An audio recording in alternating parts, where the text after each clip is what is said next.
Good afternoon, everyone. We're going to go ahead and get started. I want to thank everyone for joining us this afternoon. My name is Asher Kemp, Jr., and I am the Executive Director of the Coalition of Culturally Competent Providers. And if you don't know who we are, the Coalition is committed to creating partnerships and facilitating sustainable models of cultural competencies for policies, programs, and services for communities of color. So I want to thank you guys for joining us. Regarding to our members, and I'll go over our members list a little bit later in today's event. But I want to thank our members and our board for committing to this because this has been something on a palette of all of our agencies in the human service and mental health industry for a long time. So I want to commend you for working to put this together. So without further ado, I'm going to introduce the chair of the Coalition of Culturally Competent Providers, LaJoel Harrison.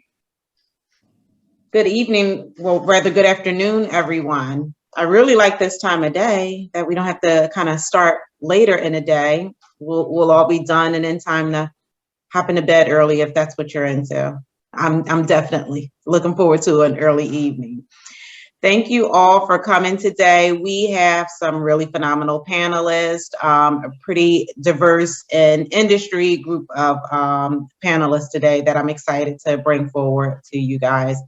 During this entire pandemic, we've been taking advantage of the Zoom feature and trying to give as many webinars as possible to keep our communities informed. And this is just one of those topics that is high up and is a survival topic at this point. HR and staff retention, and how do we bring new people on? How do we keep the ones we have engaged? So I'm excited to introduce our phenomenal panel, and again, welcome everyone.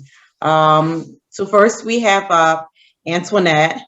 Antoinette Colon is the Director of Human Resources and Risk Management at West Health System. Antoinette holds a master's degree focused on business administration and organizational management from Gwinnett Mercy University. She possesses a demonstrated history of working in education and health management industries. Antoinette has over 16 years of HR experience working for public, private, and nonprofit companies. Antoinette's HR experience spans across all facets of HR, departmental functions, and competencies. Welcome, Antoinette. Thanks for joining us today. Next up, we have Ms. Vivian Drayton. Ms. Drayton is the immediate past president of the Alliance of Black Social Workers and currently serves as the chair of the Scholarship Committee. She's a licensed social worker in Philadelphia and Delaware. Mrs. Drayton is a graduate of Community College in Philadelphia, Drexel University, and received her master's degree from the University of Pennsylvania. She has worked in the field of child welfare, behavioral health, substance use, and taught college courses in the prison system and is an adjunct faculty member at 2 colleges. She has held administrative positions throughout her career. She is currently a consultant to a faith-based association and has provided training in multiple arenas with special emphasis on diversity, children and youth, cultural awareness, trauma, and leadership. Welcome, Ms. Vivian. Thanks for joining us. Next, we have my guy, Andy. Andy Devos has worked at Community Behavioral Health since 1996, prior to its even go-live date of February 1997. Before that, so Andy is basically CBH. He's part of the BRICS. Andy worked 5 years at 2 different provider organizations in Philadelphia Behavioral Health Treatment Center. In his current role as Chief Program Officer at CBH, Andy works closely with the Provider Operations Department to ensure a robust network of well-qualified, clinically sound, and culturally relevant treatment providers. He holds a master's degree from Temple University and a bachelor's from Messiah College. Welcome, Andy. Thank you. Thank you. Next, we have my fellow woman president, Christine Ippolito. Christine has a passion for helping businesses succeed in a challenging regulatory environment and has built a strong reputation as an expert and leading voice in the area of human resources. She is phenomenal. She's amazing. She has served clients in a leadership capacity for 25 years in multiple industries and environments within the Fortune 250, venture capital and equity-backed companies, as well as privately held and family-owned businesses. Certified in predictive index in both CPHR and SHRM certifications, Christine continues to receive special recognition for her leadership ability and HR expertise, including Smart CEOs Magazine's 2016 Brava Award for top female executives on Long Island and Long Island Business News, top 50 most influential women on Long Island in 2015. Under Christine's leadership, Compass positively impacts the profitability and performance of its clients while realizing 100% annual growth since the company's inception in 2009. Welcome, Christine. Thank you so much, LaJewel, for inviting me today. Thanks. Next, we have Dr. Jann. Dr. Jann is a clinical psychologist from Bucks County, PA. He has worked for many years in public schools and in a private practice. Currently, Dr. Jann is the president of PSCP, the Psychology Network. As a school psychologist, he assisted many adolescents with varied degrees of disability plan for their educational and career futures. Through PSCP, he has contact with graduate students aspiring to a career in professional psychology. Dr. Jann received his doctorate from Temple University. Thanks for joining us today. You sound like you may be a direct hub to gaining more staff. I don't know. I hope so. We hope so. So thank you all. We are just going to jump right into this. And so the format for today is I'm just going to pose a question and you guys can jump in. I certainly don't expect all of you to answer every question, but you know, if you feel passionate about it, if the panelists prior to you, if you have something to add that the panelists prior to you didn't include, certainly feel free to jump on the back end also. Okay. Now the top question everyone wants answered. So there are two different crises going on, right? So a crisis of maintaining staff and a crisis of getting new staff in. And so we'll start with maintaining staff. How do we keep our current workforce engaged? I can tell you what the graduate students are telling me they're looking for to stay in a job once they begin. And it comes down to two things: relationships with the people they work with. And second, the ability to grow in their careers based upon things like supervision, opportunities to collaborate with other professions, things like that. So that's what I would say, the two important things that the grad students are saying to me. Now, the caveat is that these are people who haven't gotten their first job yet. Maybe after they get their first job, they'll say, nope, it's all about the money. But both reasons were listed by graduate students as below pay. Mm-hmm. You know, those things are more important than pay to them. Yeah. So I would add to be valued and appreciated in your place of employment. Too often we hire based on the grant says we have to get somebody quickly and we have to fill that role and we might have to make sure it's diverse. But we also want to recognize that once they get in and don't feel valued and respected, I know that's an old word, you know, Aretha Franklin did it well, but the issue is that respect is definitely a major issue. And I hear that also. I want to be valued. I want you to at least allow me to use the skills that I might be still paying for at this point. So that is what I hear often also from students. Yeah, it all kind of comes under the umbrella. I think there's two critical factors for retaining current staff is meaningful work, right? This understanding that we need to be respected and valued for our contributions, but also people want to be able to connect what they're doing with a give back to the community or to the welfare of others, or somehow improving and making a contribution to their world. And so however you can make that connection between the mission and the values of the organization down to even the smaller tasks that people have to do, what is the connection to the outcome, and make sure that they can see it and they can connect the dots, that everyone's role really contributes to the overall contribution that that organization is making to the community. And the other issue is flexibility. People need flexibility. So this concept of the 9 to 5 or the 8 to 4, where we're all in the office, that just doesn't work anymore. I think we learned during COVID, due to necessity, how to build in some flexibility and some redundancy. But now looking at job roles and looking at team members and understanding, what does flexibility mean to them? Is it a 4-day work week where maybe they're working 10 hours a day versus 8 hours?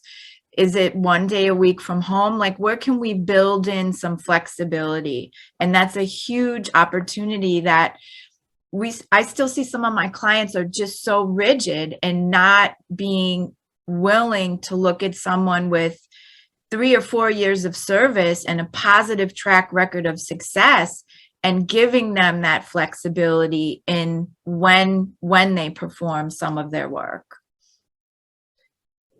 And I think we also adjusted quickly because our life depended upon it.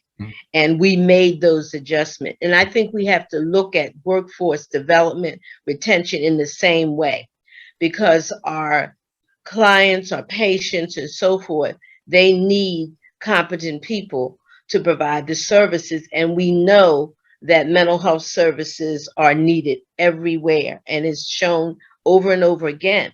So we have to take this issue as if our lives did depend on it, and theirs.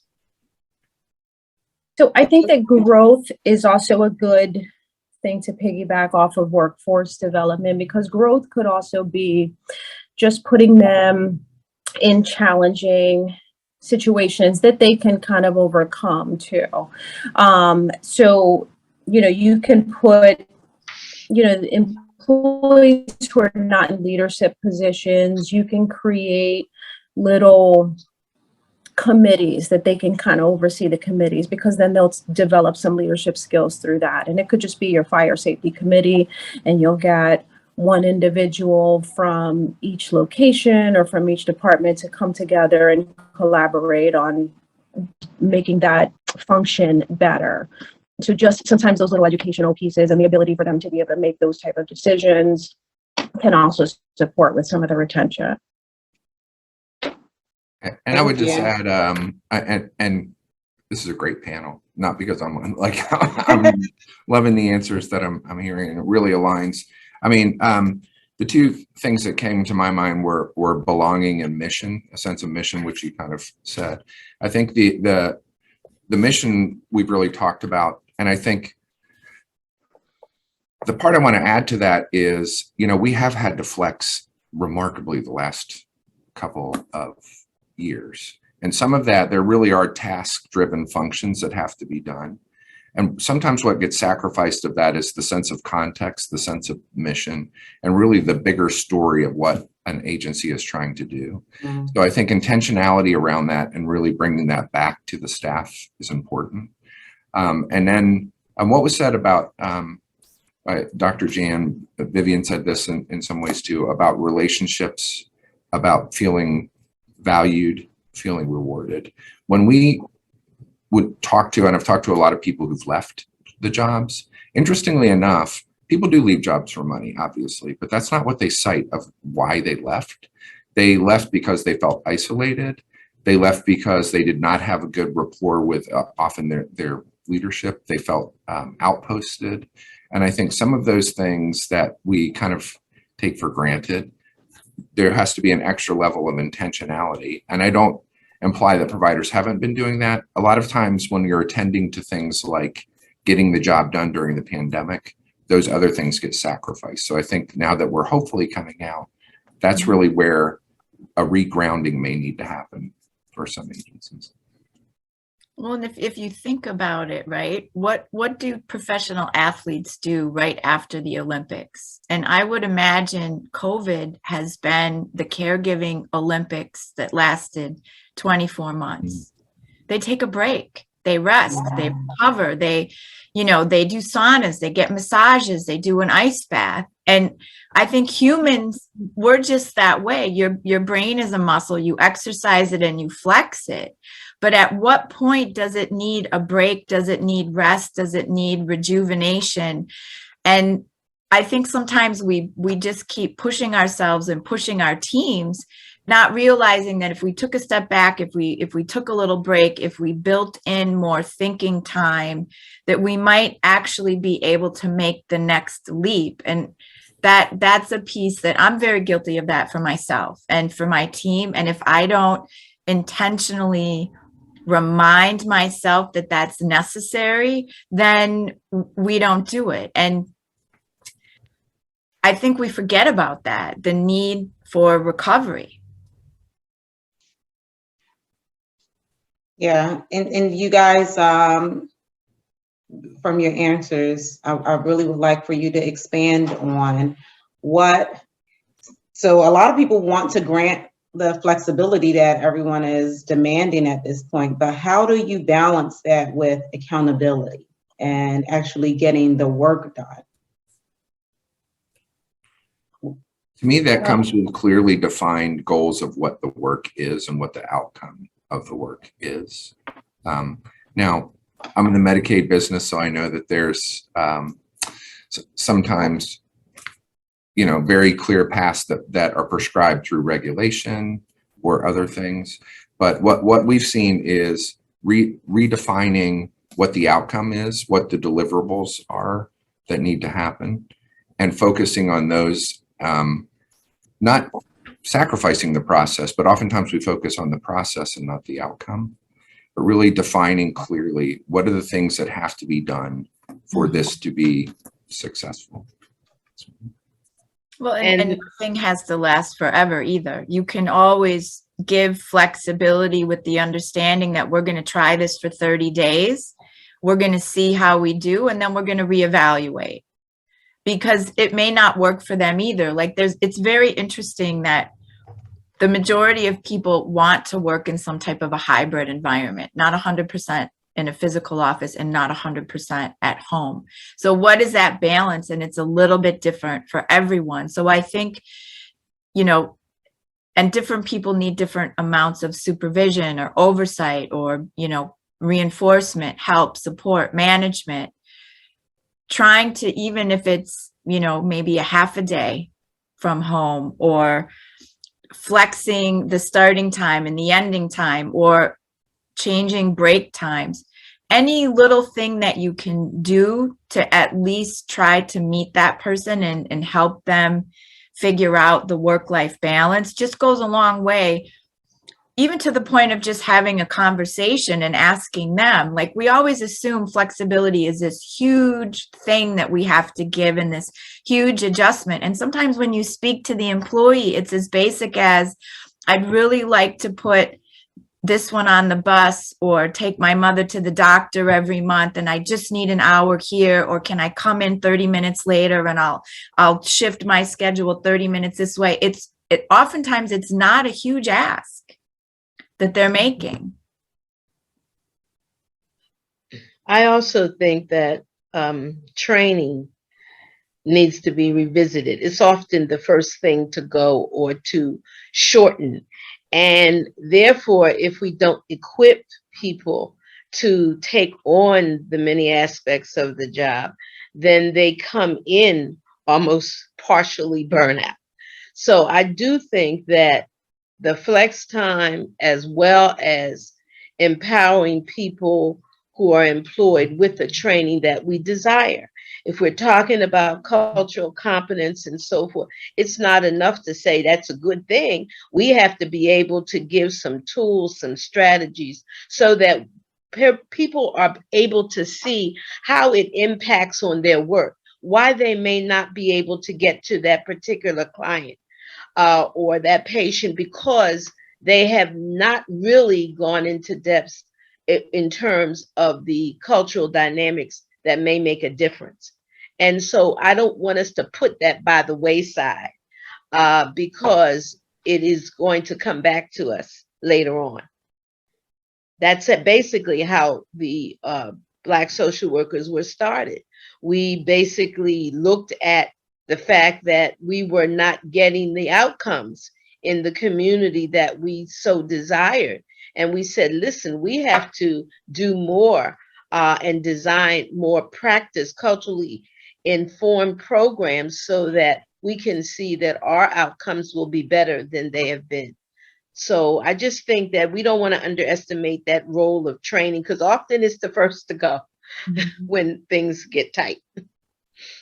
I really have to agree with you, Vivian, and with everyone else's points.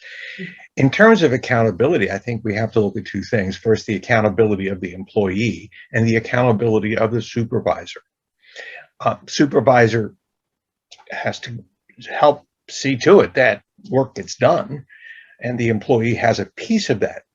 One of the things that I found has been a guiding light for me in working in this kind of the leadership role is to be sure that the employee is doing the job that they're best suited to do. You know, and it may not necessarily just be the job they're suited to do. Okay, someone is a social worker, someone's a psychologist, someone's an RN. Okay, but how they do that job may be slightly different in how they're best able to do that job than someone else in that same position, or the way the supervisor thinks it should be done. And when people are able to do what they do, what they like to do, and the way they like to do it, they do it best. And we get the most out of someone.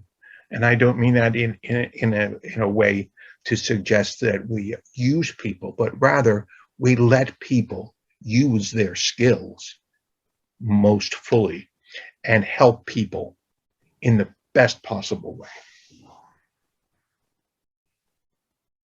I think that the flexibility, especially with coming up with some type of hybrid work from home schedule, I've worked in these environments before, and they have been really beneficial, because I know I like to, when I need a lot of focus time, I'm better to do it at home just because I don't have the interactions. And what I've seen from working in organizations who have work from home flexibility, those employees who are really high performers, they usually don't shy away from that.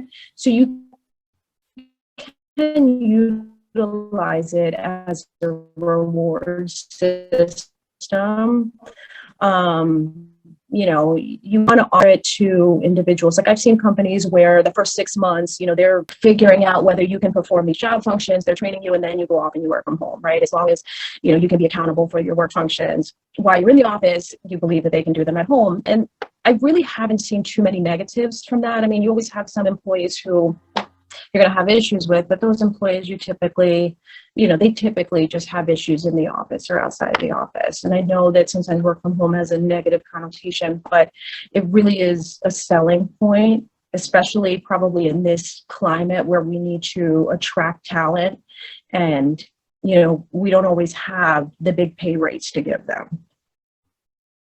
That's a perfect segue, Antoinette, into my next question about, you know, how do we attract new talent, and what are the trends you guys are seeing with the requests from potential candidates?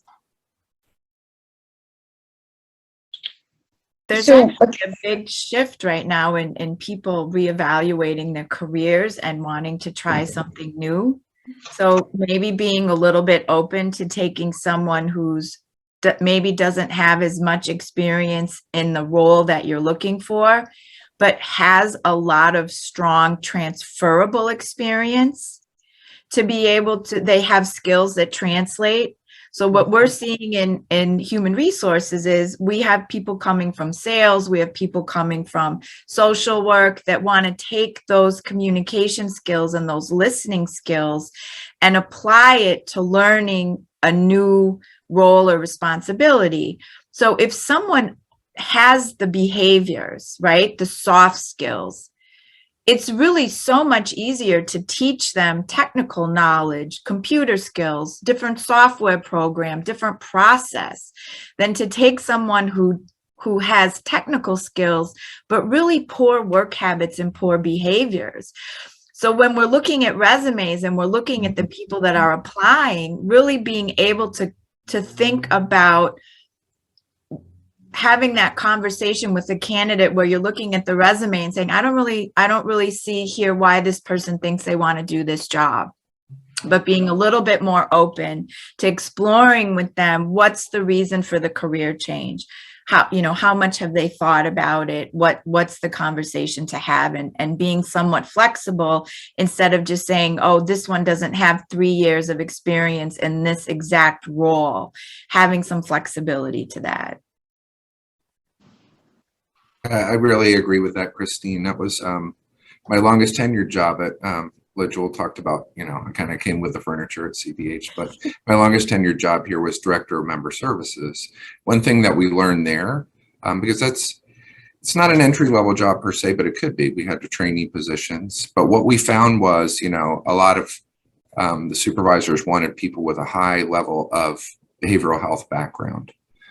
That's great. But what we found is sometimes people who had that but didn't have some of those other soft skills, and I hate to say it, but common sense, which that cliche is sometimes it ain't so common, but you could teach them a lot of the behavioral health knowledge. And what we did is we really did some work around interviewing for potential and what you said about transferable skills. And if people had relational skills, what we found was even if they didn't come from a behavioral health background, they would learn that within 6 months. The other stuff you can't really teach sometimes. It really comes with experience. It comes with the personality and orientation. So I think that can be a big one. And this is the great quit, where people are thinking about it in one direction, but there may be people coming in our direction, or how can we recruit people in our direction from other fields? I think this could be a time for that too. But in doing so, you really have to interview for potential and what are the gaps in knowledge that you can help build if they bring other skills to the table.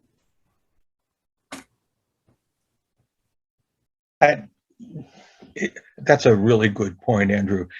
And it speaks back to what we talked about earlier, training. Vivian mentioned the importance of continued training. And I think whether we're talking about someone who's a neophyte to the field or someone who's a transfer from a related field, someone who's a seasoned professional, everyone benefits from training, retraining, and I think the growth is going to happen. The great quit that everybody's sort of struggling with now, and while we're 3 hours online to a call center because they don't have enough callers or whatever, these things are going to work themselves out. And the human resource hasn't ceased to exist. It's there, and the raw material that's coming to our HR departments, some of the best trained, some of the most highly motivated that I think the world has ever seen. So I'm really optimistic about the future, and that this is going to work out in a way that's going to fulfill everyone's needs. I really like the amount of hope you've just expressed. And so I wanted to read this excerpt from one of the Willy Wonka songs, and it may be familiar to some of you guys, but so here are the words. There is no earthly way of knowing which direction we are going. There is no knowing where we're rowing or which way the river's flowing. The danger must be growing, for the rowers keep on rowing, and they're certainly not showing any signs that they're slowing. And it seems so relevant now about how people are feeling, like what is going on, what will tomorrow bring, what new devastating news will we hear when we turn on the television. So how does this affect the staffing process? And then how can we turn this sort of thinking and energy around within our companies? I think you almost have to look at this as an opportunity, right? Like within every crisis, there's an opportunity. There's an opportunity to reevaluate, to make change, and to create a business reason for the change. If there's a time to try something new, it's now. And you have every business reason to be able to justify, you know, if we just keep doing what we're doing, we're going to get what we have. If we want to move the needle, we're going to have to try something new. And so I'm seeing people are a little bit more open to taking a little bit more risk, trying something new, changing a process. So I sort of look at it that way. And if you're a great organization, you've got a lot of people fleeing toxic organizations. Leverage the people that you have that work for you, that love the organization, to be your additional spokespersons, and get them talking, you know, friends, family, their outer circle, their social circle, wherever they practice their religion, and get them informed on all the opportunities in the organization, so that we're also taking our internal people and saying, hey, look, if you're interested in moving, these are the opportunities. Move internally first before you look to move externally if you need that growth. I think sometimes people are afraid to ask, or they're just afraid to say, hey, you know what, I'm over here and I'm really, really bored. I'm good at this, but I'm bored. And, you know, we all know that people that are really good at something, what do? We just keep giving them more of what they're really good at. So, and then now they're terrified because I'm super successful, but I'm bored out of my mind. So I think that's an important conversation as well, is bringing them into that fold and making them ambassadors for the entire organization. And I think the creativity, thank you for that, because I think the creativity that we have used over these last 2 years, it tells us that people can rise to the occasion. There are organizations, their first concern was, how are we going to raise money? Well, I can tell you at least a couple of the organizations I'm a part of, they've raised more money than ever before. So they tapped into those persons and their creativity, and they did things a different way. And I think you have that same possibility in the workplace. You have maybe a creativity bank might be something that we ought to explore with those individuals who have something new and something different to bring to the company. Let's listen to it. Let's not begin to identify why it can't work, but let's look at why it can. And we may also learn that there'll be some new opportunities for those persons who are already right in your midst. I don't want to be a downer in this, but I will. Excuse me. I'm also hearing from people that have been in their careers a year or 2 or 3, that they're ready for a greater challenge, that they're getting good feedback, they're good at what they do, and they get more of the same to do, and they get bored, and they talk to their supervisor about it, and the supervisor says, great, we have another position that we're working on right now, and it's you'd be perfect at it. Why don't you try doing it for a couple of days and let's see. Person does it and says, oh yeah, this is a breath of fresh air. As soon as we get this position approved, you've got it. 7 months later, the position is languishing on the back of the board's agenda. What do we do about that?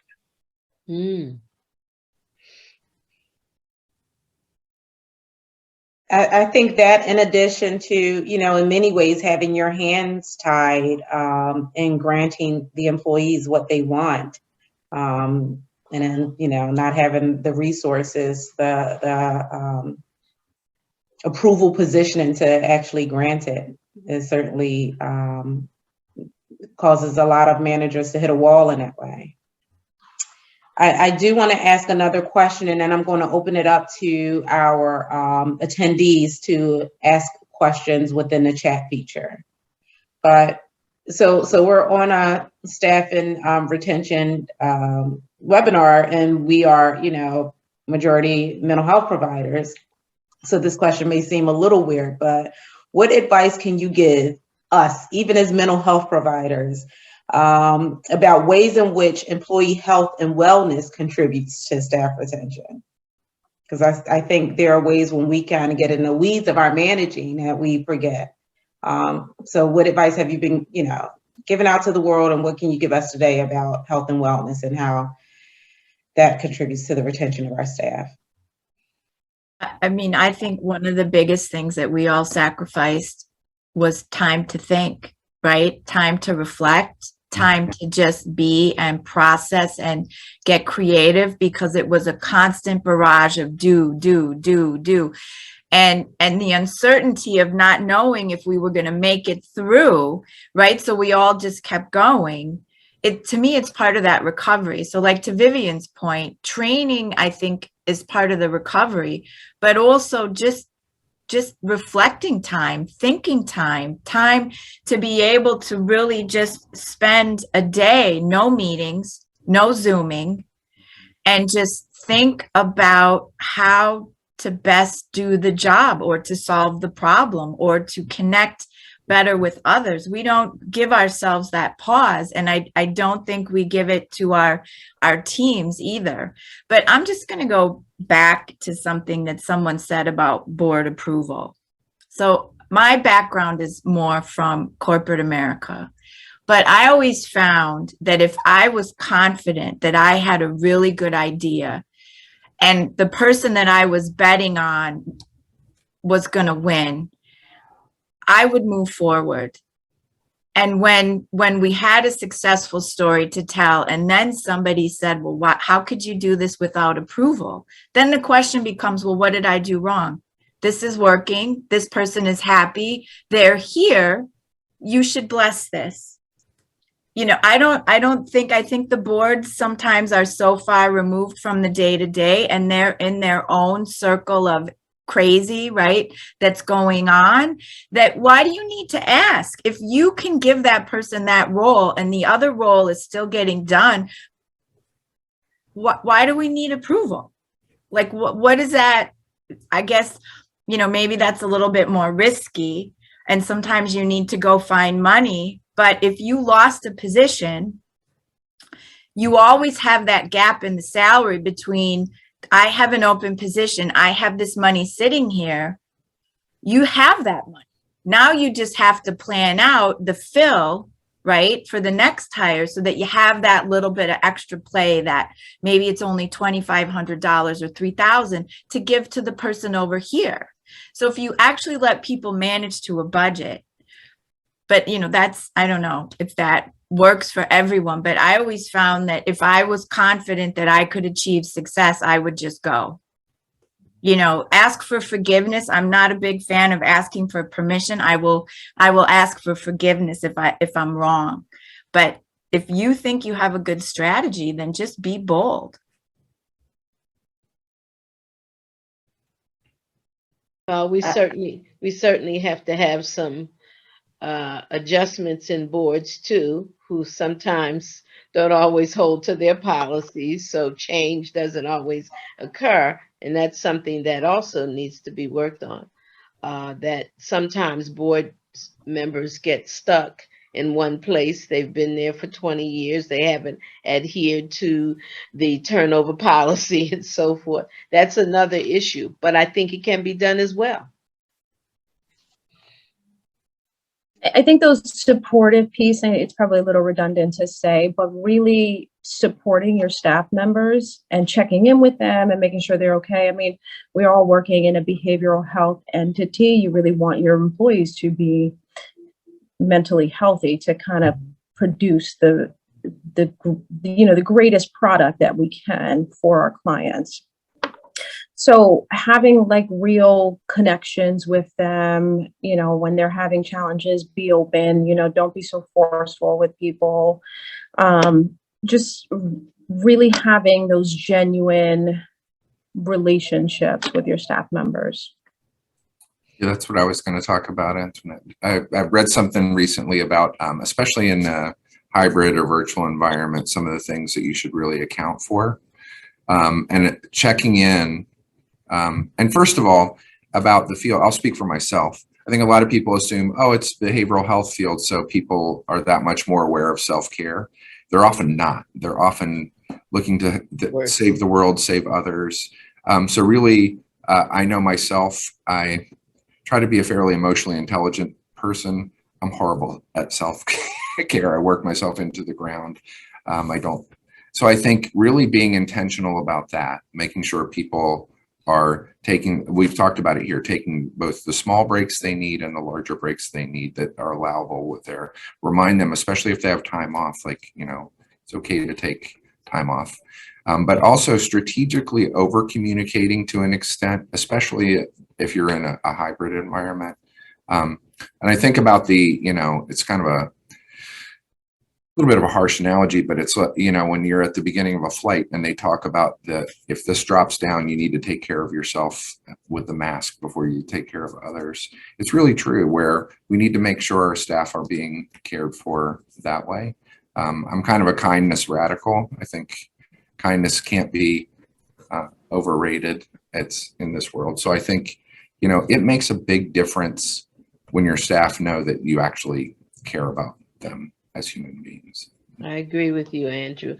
I also think we sometimes underestimate vicarious trauma, that we're getting a whole lot on us, and we sometimes don't realize how intensely it is being impacted for that employee.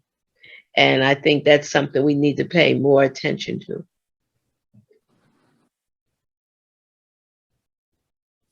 Thank you. I'm going to start reading some of these chat questions off to you guys. Here's one from Sean Wall. How can middle level directors help promote the much desired hybrid remote concept with a very 20th century traditional ownership? I saw that question. I love that question. That's a hard question. I really want to hear my esteemed panelists, what they have to say on that one. And this is not a magic bullet, but one is to actually think about, if you are going to promote a change, come with ideas and answers yourself, and not just the questions of how we could do something differently.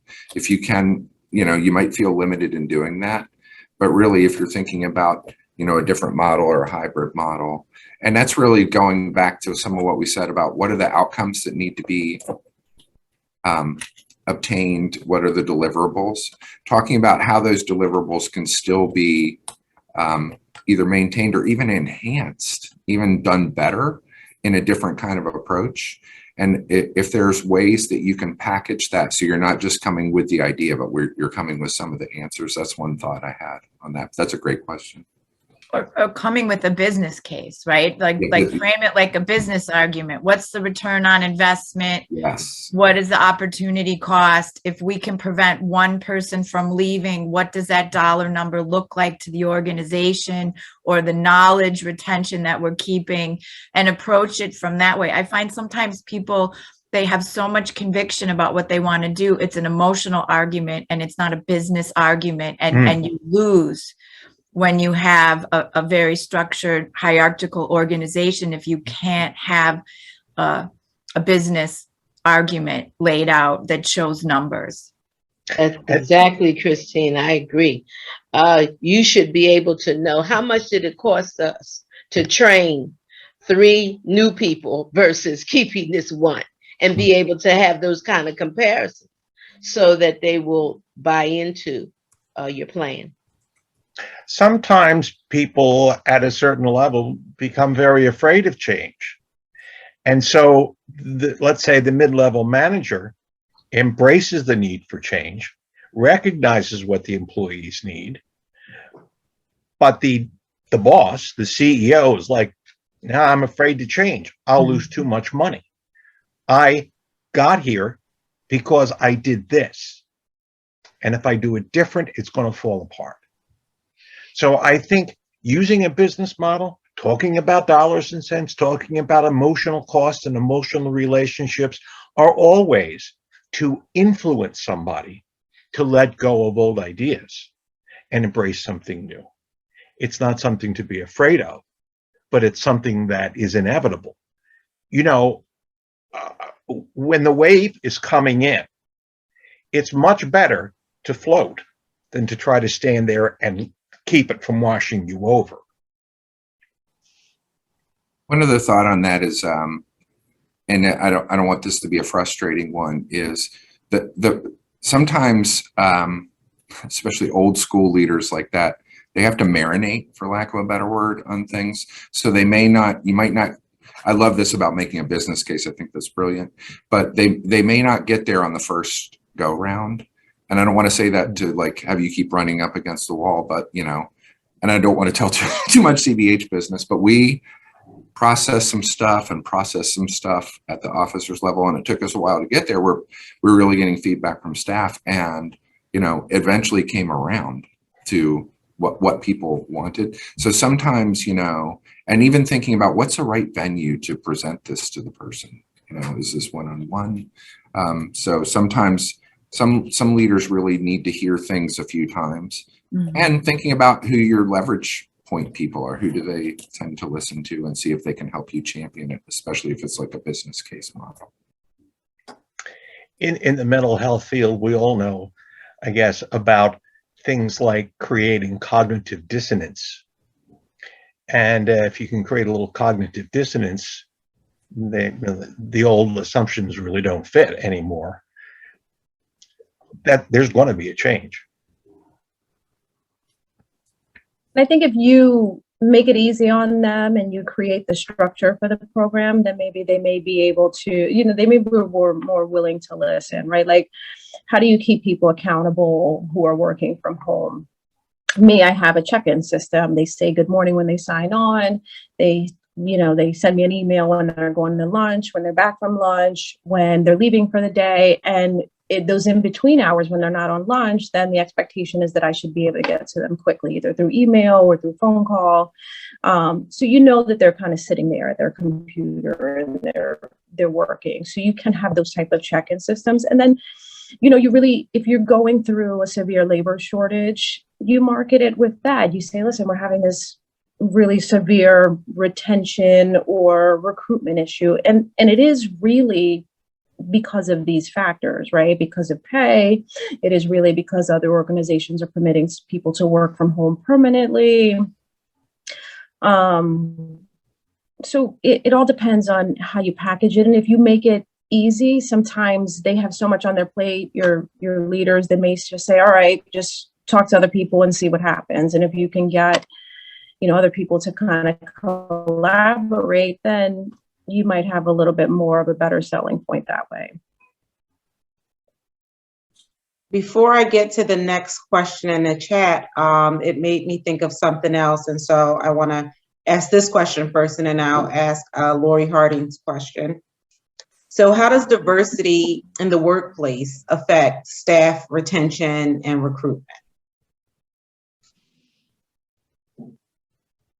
I think you have to kind of break through a little bit sometimes, meaning if people come into an organization and they look around and they don't see anybody that looks like them or talks like them or that they can connect with, you're going to have some problems making change. So sometimes it's good to try to bring diversity in waves, right? Like new hires tend to bond together because they have that shared experience of being new. So structuring, you know, if you know you want to make a change in a department, bringing one person at a time against a sea of 5 or 6 or 10 is really hard. But if you can have 3 people start at the same time, now you have some momentum and they have some connectedness. So trying to, you know, at least group things. So when you're making those changes, I think sometimes makes it a little bit easier, especially in environments where, you know, maybe you're trying to add a different ethnic background or people that are coming from a different geography. Having other people that they can connect with is really important. The other reason is that it's good for business. First of all, it is much more productive to have the person in the workplace rather than go to a training for a half a day or whatever is required by the funding source. You have a process of learning about difference and how it's impactful it can be to the organization all the time. You just ask, you just have a discussion, and it's much more powerful than having a day-long training where people are forced to attend and this, that, and the other. That's where you learn, and that has been noted over and over again. You learn about differences through your interaction. That's when you dispel those stereotypes, those myths, and all of that. And that is powerful.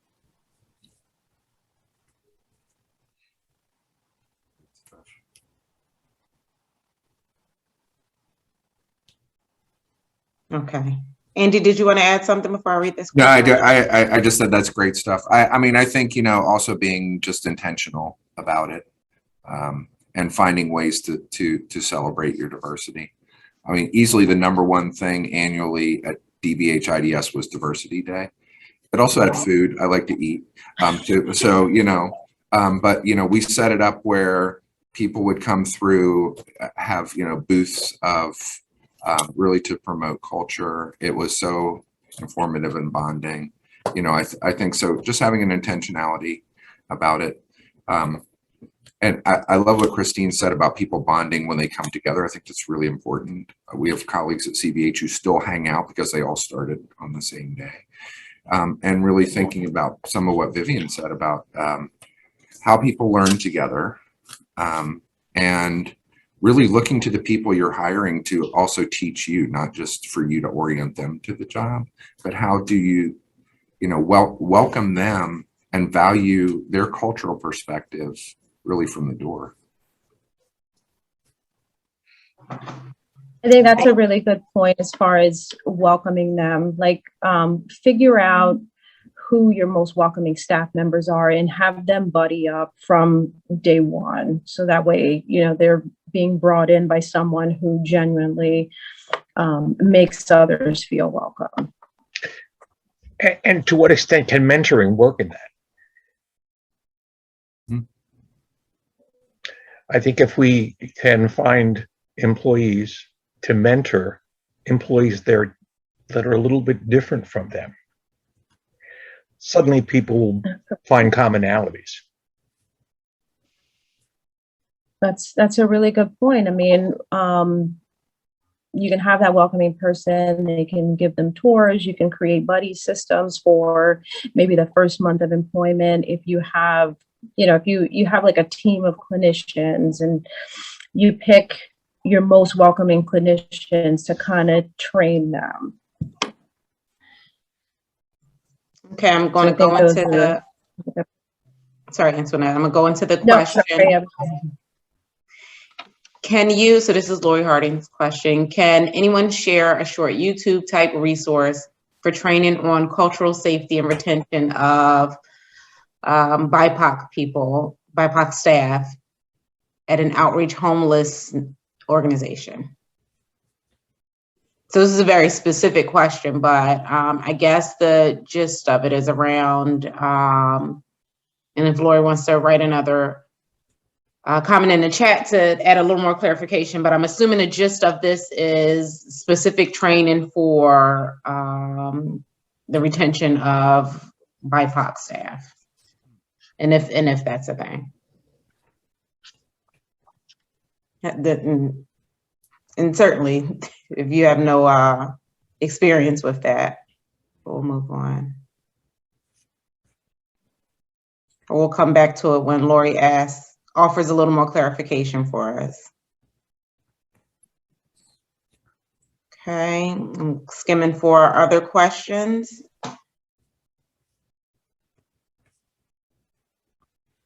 there's a fairly powerful resource that if you have a library card, a lot of the libraries will connect you for free to Lynda, Lynda. It's the same training resource that LinkedIn sells.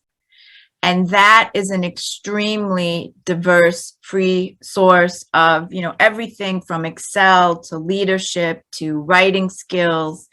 And I would definitely suggest that could be a resource of going to for leadership and different types of diversity training or retention. And there's so many different instructors that you can have 5 or 6 seminars on the same topic, but you can find, maybe one whose message that you really can embrace. But I find so few people know about that. Thank you. I have, and Lori, you answered the question. Yes, she was referring to training for leadership. So Christine, your answer seems to address that. Go ahead, Vivian. The Ladipo group also might be very helpful in that I know she's a member of our organization, but that would also, the Ladipo group. They also have some materials, and with the Black social workers, I'll just scan through and maybe send some to you as well. Thank you. If you guys, as we begin to close out, unless I get any more questions, I think it would be quite beneficial if you can give either a tip or share a technique that another organization has used and they were successful with. So we can certainly go around the room. Like I said, I met with a woman that owns a company in DC, and she was mentioning how just to keep her staff engaged and connected, that they have these meetings via Zoom, but they play games during it. They do games where they're trying to figure out, guess each other's background, or who on the Zoom has 3 kids, or who, is a graduate of Temple, sort of a thing, right? To keep them connected as they are physically separated. And as a few of you mentioned earlier on in this panel, that connection is, once people lose that connection is a good enough reason, it's much easier to exit your place of work when you've lost that connection with your fellow staff and your immediate report.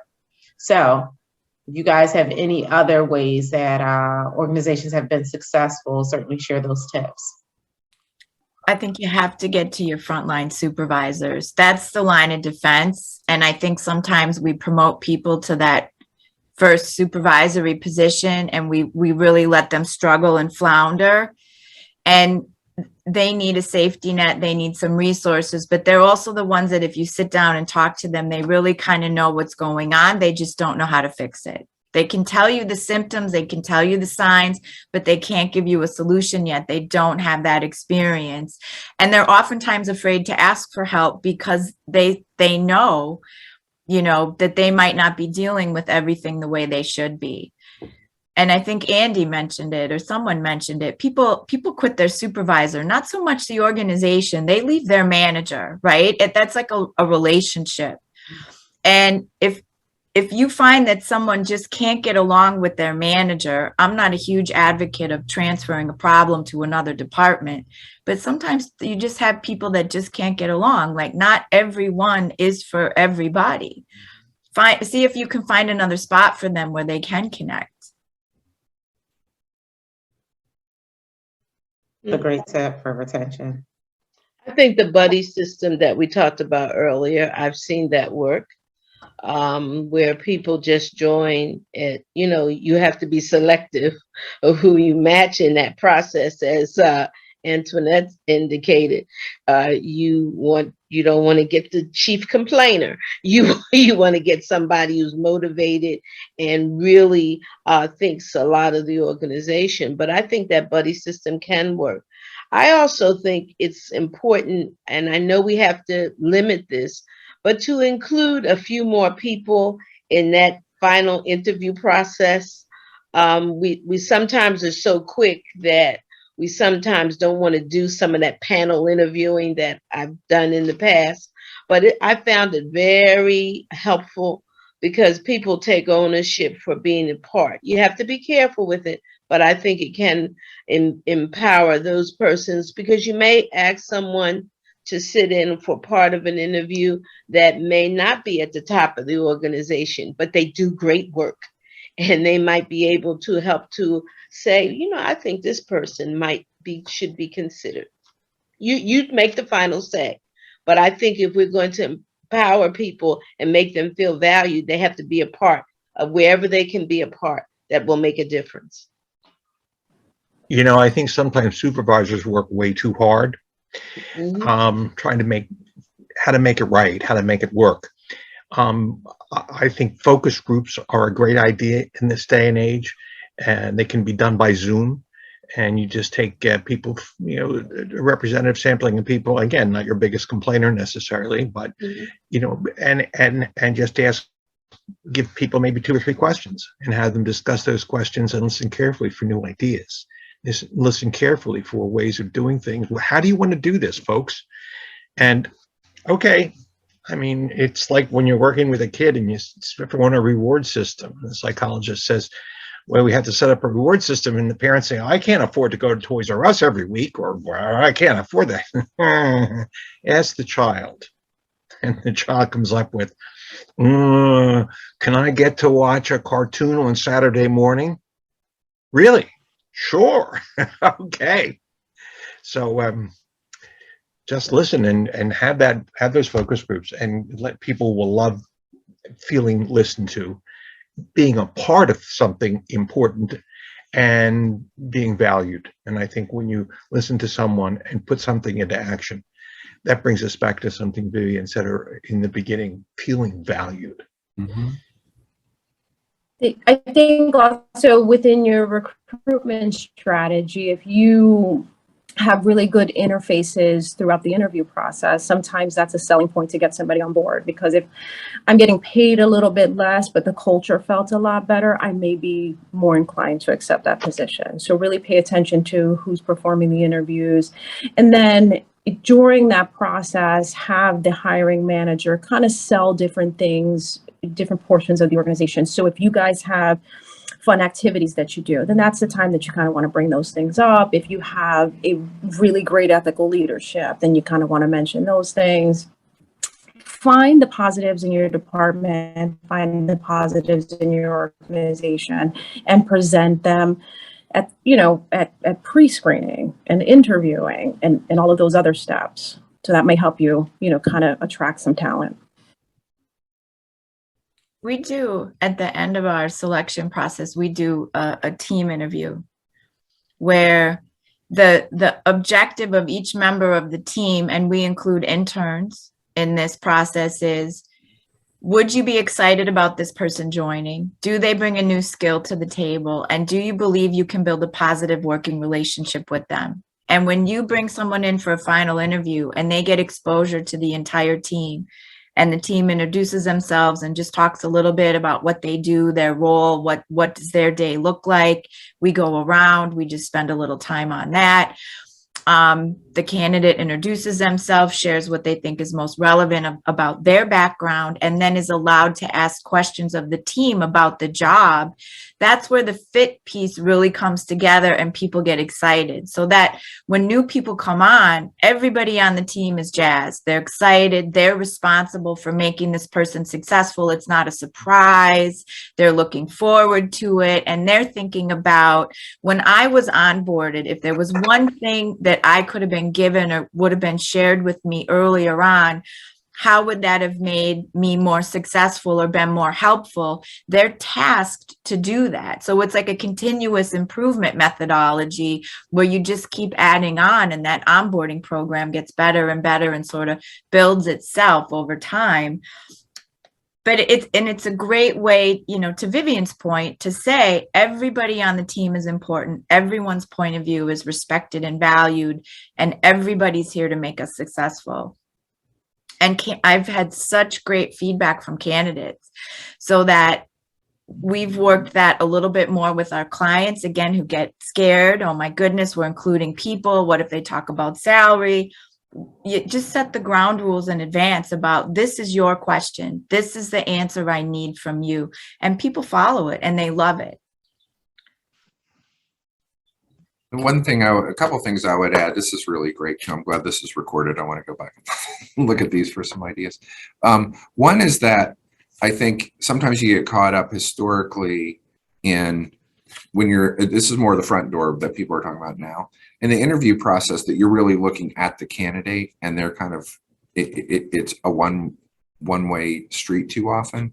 Understand it is a reciprocal process and that they should be interviewing you. And it was interesting when I looked down the participant list in the Zoom and saw some of the people on here I know, I thought about their organizations. Every organization has a story. And that candidate should leave that interview understanding the story of your organization. They should have been able, so it's both allowing them to interview you, but also telling them who you are. If belonging and mission is what people want, that may be, you know, one of the crowning points. And then the other thing I would add is really with staff, kind of the question of how, you know, how do you go and engage with staff? One of the things that's been most valuable, especially the last 2 years, is, and I will say we've had some where we have activities, the 3 truths and a lie, stuff like that, that's just fun, but also going in agenda free, especially if you're an executive director, leader. Almost always your meetings have big agendas. You write agendas.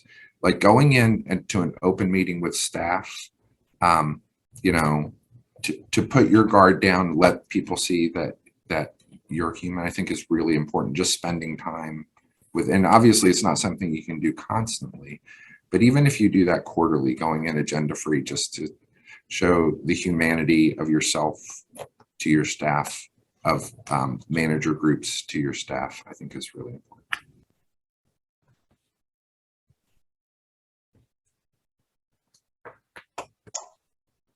I'd like to thank you all. As we, I know I said the last one was my last one, but just one more around. One of my favorite questions these days is to ask, what does that look like, right? When I'm asking people for specifics, and we keep mentioning, make sure your staff feel valued, make sure they feel respect. Well, what does that look like? Because, you know, something that may be so foreign to some managers. I don't know if you've ever had a terrible manager, but it feels like, you know, that certainly is foreign to a few people. So what exactly does that look like in a workplace? Acknowledge them, number one. We had a whole training in one organization that I was set up about speaking in the morning, a cultural issue, a cultural dynamic that some people felt, I'm here, good. And we really have to get into the specifics of what it means to not see someone when you have felt that you haven't been noticed, and then not to even be acknowledged. Let's start there.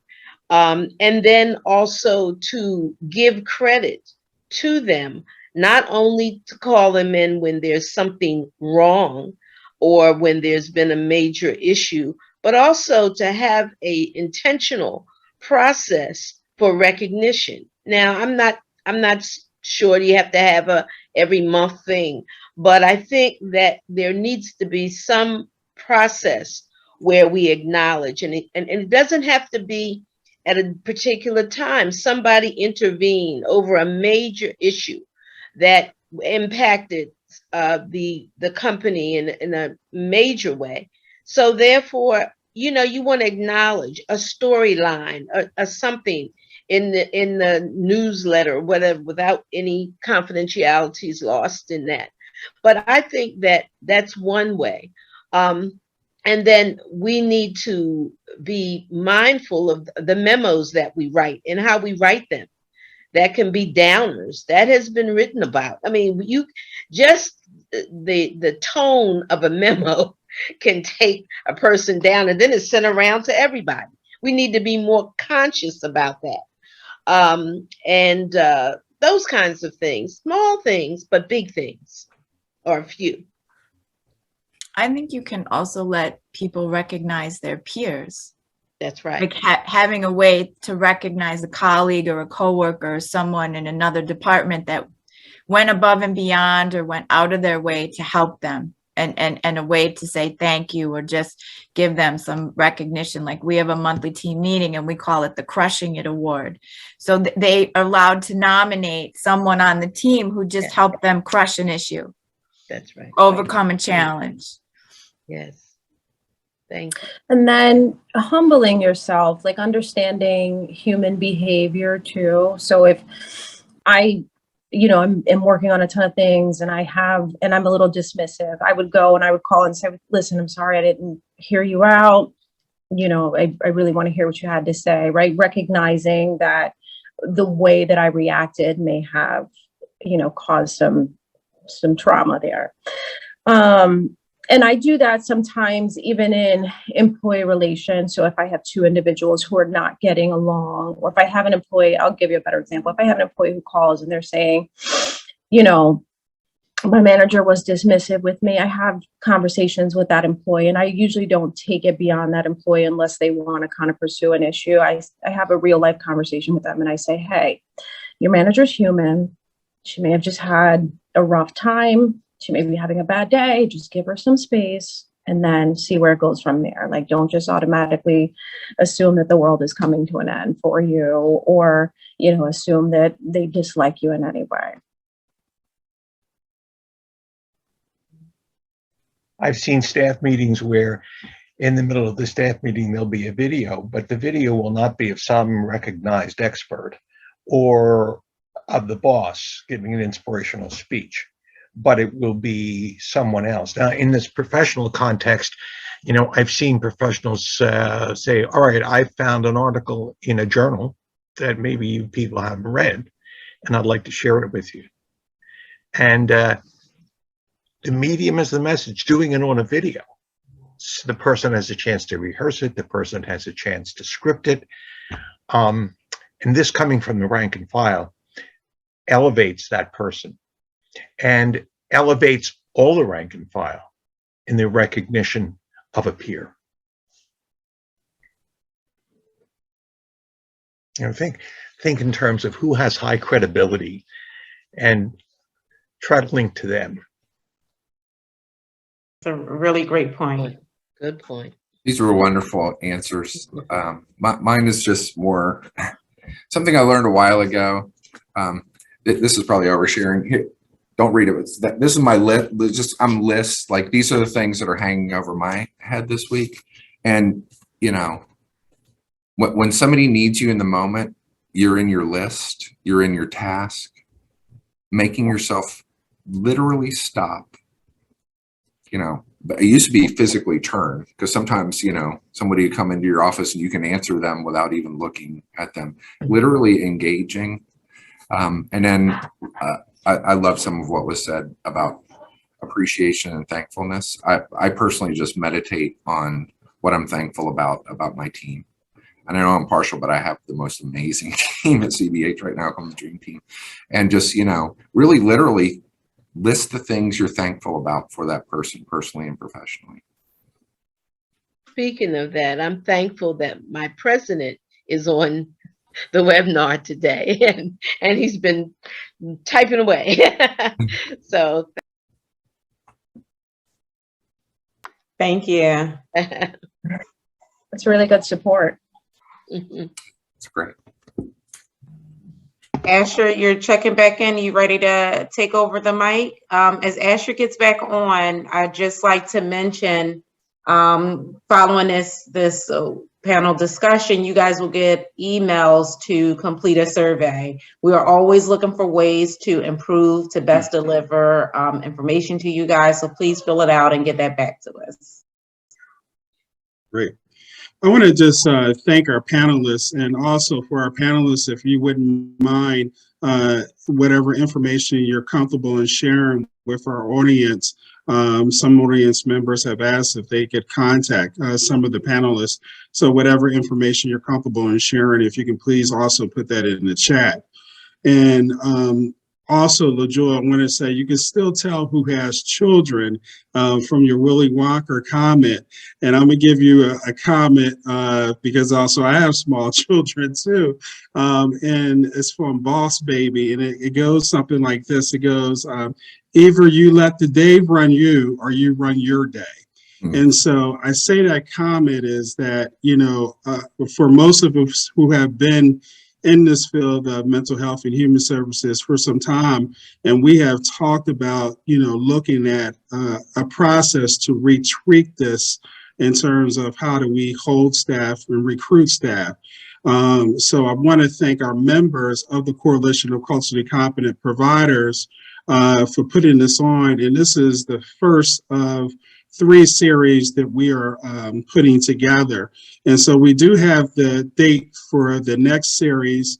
And if you can put that in your calendars, we will send out the information of the panelists who will be on that second series. But the date is scheduled for April the 27th. It will be the same time, 3:30 to 5. And again, April the 27th, 3:30 to 5. And just to go over some of our members who were in support of this process. And so the members of the coalition, we have Jennifer Folks, Dr. James Wadley, Core Services, Aging and Diverse Home Care Services, Marikey, Northern Children's Services, One Day at a Time, Safe Meadows, the Consortium, West Health Centers, the African Cultural Alliance of America, Ann Conley, Beyond Limits and Wellness, Community Council Health Systems, Danetta Watson, Dunbar Counseling Services, and Judy Otto. So I just want to thank our members for standing behind this and really taking the torch for our industry. With that, I don't have anything else to say, but again, thanking everyone for joining us. And we look forward to seeing you at our second series again on April the 27th at 3:30. Please pass the word. Thank you. Thank you. Thank you, everyone. Thank you. Take care.